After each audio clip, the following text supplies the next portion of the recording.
नमस्कार साजन सर।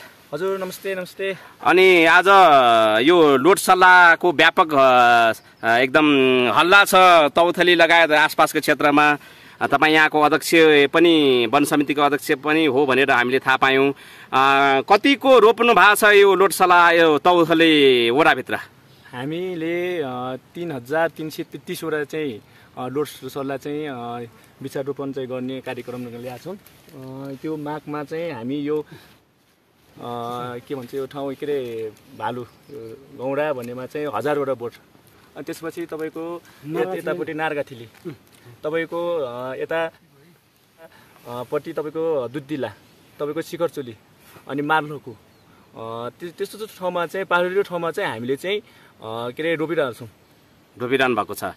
सिधाइसक्नु भएको छ कि बाँकी छ? अलिक अझै छ, अझै बाँकी छ। कतिवटा जति बिरुवा अझै बाँकी छ रोप्नलाई? अब अझै तपाईँको समथिङ 500 वटा जति अझै वृक्षारोपण गर्न बाँकी छ। तपाईँलाई लोड सल्लाहको बारेमा चाहिँ के जानकारी छ?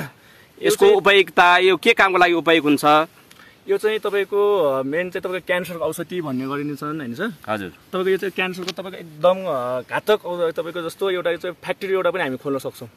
त्यो यो चाहिँ तपाईँको के छ भन्दाखेरि तपाईँको यो पलङमा सुते पनि हुने, तपाईँको यो चाहिँ हरेक मान्छेले चाहिँ उपलब्ध तपाईँको एकदम महत्त्वपूर्ण जडीबुटी चाहिँ लोड सल्लाह भन्ने गर्ने रहेछन्।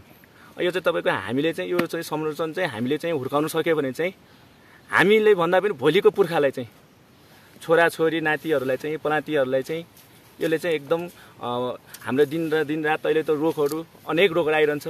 त्यो रोगहरूले चाहिँ हामीले चाहिँ सल्टाउनको लागि चाहिँ यो लोड सल्लाह चाहिँ अहिले वृक्षारोपण भइरहेको छ। यो लोड सल्लाह रोप्ने प्रेरणा चाहिँ तपाईँलाई कसरी, जानकारी प्रेरणा चाहिँ कसरी थाहा भयो? हाम्रो यहाँ चाहिँ पहिलादेखि नै तपाईँको केही नेचुरल उत्पादन भइरहेको थियो।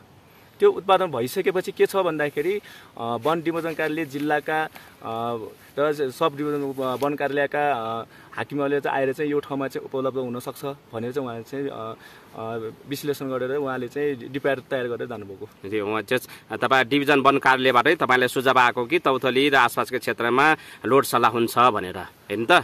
अनि यहाँ सुन्नुहोस् न, तपाईँको यो लोड सल्लाहको बारेमा योभन्दा अगाडि पनि धेरैचोटि पत्र पत्रिकामा नै आइसकेको छ यो बिरुवाको लागि, होइन? यो तौथली क्षेत्रभित्र यसको बिरुवा लगाउँदैछ भनेर। अब लगाएर मात्र त पक्कै पनि हुँदैन होला, यसलाई संरक्षण गर्ने तर्फ पनि तपाईँको के विचार छ? यसको अब तपाईँको यो 3 महिना हुन्छ कि 6 महिना हुन्छ कि त्यसमा चाहिँ के छ भन्दाखेरि हामी समितिको शिखरचोली सामुदायिक वन उपभोक्ता समूहको टोली चाहिँ यहाँ आएर चाहिँ हामी झारी सरसफाइ हामी चाहिँ गर्ने चाहिँ हामीले योजना बनाउनु भएको छ। राम्रो छ।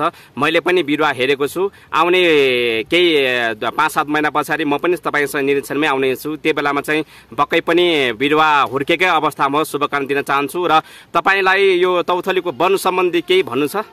जडीबुटी सम्बन्धी, वनभित्रका जडीबुटी सम्बन्धी? यो चाहिँ के छ भन्दाखेरि हामी चाहिँ के भन्छौँ भन्दाखेरि म पनि अहिलेको नयाँ हो, तपाईँको यसमा चाहिँ हामी सबैजना गाउँको बसेर चाहिँ यो के अरे हामी समेटेर चाहिँ हामी जडीबुटी चाहिँ उत्पादन चाहिँ हामी विधानमा चाहिँ अब लेख्नुपर्ने जस्तो देखेँ मैले। देख्नु भएको छ भनेपछि तपाईँको आफ्नो विधानमै जडीबुटी सङ्कलन सम्बन्धी चाहिँ अध्यावधि गर्न चाहनुहुन्छ? हजुर। हस्, धन्यवाद। दाइको नाम? कृष्ण श्रेष्ठ हो। तपाईँ पनि वन समितिमा हुनुहुन्छ? हजुर। के काम लागि आउनुभयो माथि आज? माथि अब लोड सल्लाहको हाम्रो यो शिखरचोली वन समितिको सदस्य हो म। हेर्नुहोस्, अब किनभने अब हामीले सबैलाई पनि मैले एक नम्बर मैले भन्छ है फेरि। अनि के गर्नु भने यो लोड सल्लाह भनेको त ठुलो औषधिको काम, त्यसलाई पाइन्छ। लोड सल्लाह भनेको त एकदम ठुलो छ। लोड सल्लाहको महत्त्व ठुलो छ। एकदम माया लाग्यो होइन? वन भनेको वनै हो, धन भनेको धनै हो। तर किनभने हामीले यो चाहिँ गर्नु सक्छ कि के हो भने म पहिला पनि 5 वर्ष बस्यो तर मैले छोड्यो। तर यसपालि चाहिँ म हिक्मत ठोकेर गर्छु भनेर मैले गर्छु। त्यही कारणले मलाई त्यही कारणले खुसी लागेको छ। खुसी लागेको छ। हस् हस्। नमस्कार। आज के काम लागि आउनुभयो? हामीले यो लोड सल्लाहको बारेमा हजुरहरूलाई परिचय दिनलाई आएको। यो पहिलादेखि नै म यो वन समितिमा हिँडेको 5-7 वर्ष भइसक्यो। त्यही भएर यो लोड सल्लाह चाहिँ तपाईँको के हुन्छ भने यो क्यान्सरको चाहिँ सबैभन्दा ठुलो जडीबुटी र ठुलो ओखती भनेर शिखरचोली सामुदायिक वनमा चाहिँ हामी लागि परिरहेछौँ। र अब यहाँ हामी राष्ट्रदेखि नै हिँडिरहेछौँ। राष्ट्रको डेन्जर कार्यालयदेखि हामीलाई सिकाइदिनु भएको छ। यो चाहिँ हामीले तपाईँहरूलाई चाहिँ जानकारी पनि दिनेछौँ कहीँबाट के यस्तो नयाँ नयाँ जडीबुटीहरू भेट्यो भने। धन्यवाद। अनि तपाईँलाई यो हामीसँग लोड सल्लाह पहिला नै यो यो हाम्रो वनभरिमा कतिवटा जति बिरुवा छ होला पहिलाको मैले यो सिल टाँसेको चाहिँ तपाईँको म आफै टाँसेको म इन्द्रदास सिरेस हो 71 चाहिँ सिल टाँसेको छ। 71वटा हामीसँग पहिलादेखि नै लोड सल्लाह भएको चाहिँ टाँचा लाउनु भएको छ। टाँचा लागेको छ। बिरुवाहरू कत्रो भयो? बिरुवाहरू तपाईँलाई पहिलाको त्यो अब मैले कागज बोकेको छैन नापेको छ। ठुल्ठुलाहरू छन्। त्यसैको हाँगा तपाईँले बोकिरहनु भएको छ। त्यसैको हाँगा तपाईँले बोकिरहनु भएको छ भनेको अर्थ पहिलादेखि नै हामीसँग तौथलीमा लोड सल्लाह छ। यो लोड सल्लाह हस् धन्यवाद। बोक्नु भएको छ के को लागि आउनुभएको? म चाहिँ यसो यहाँ अब खासमा हिजो अस्ति हामी घुम्न आएकै हो। हजुर। तौथली अब नआएको नि अब 3-4 दिन 1-2 महिना भइसक्यो, त्यही भएर यसो घुम्न आएको।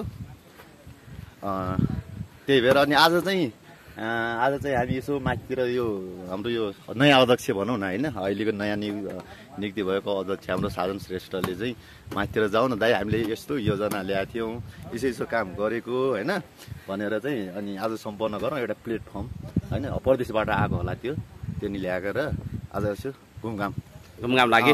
लोड सल्लाहको बारेमा तपाईँलाई के जानकारी छ? यो खासै मलाई चाहिँ यो थाहा भएन हजुर होइन। पहिला चाहिँ अब भनौँ न हामी यो सानो हुँदाखेरि माथि आउँदा चाहिँ एउटा दुईवटा दुःखहरू देखाएको थिएँ मैले त्यसको अब होइन। त्यो खासै चाहिँ यसको अहिले चाहिँ क्यान्सर के अब यो एकदम उपयुक्त भनौँ न कुनै रोगको लागि त्यही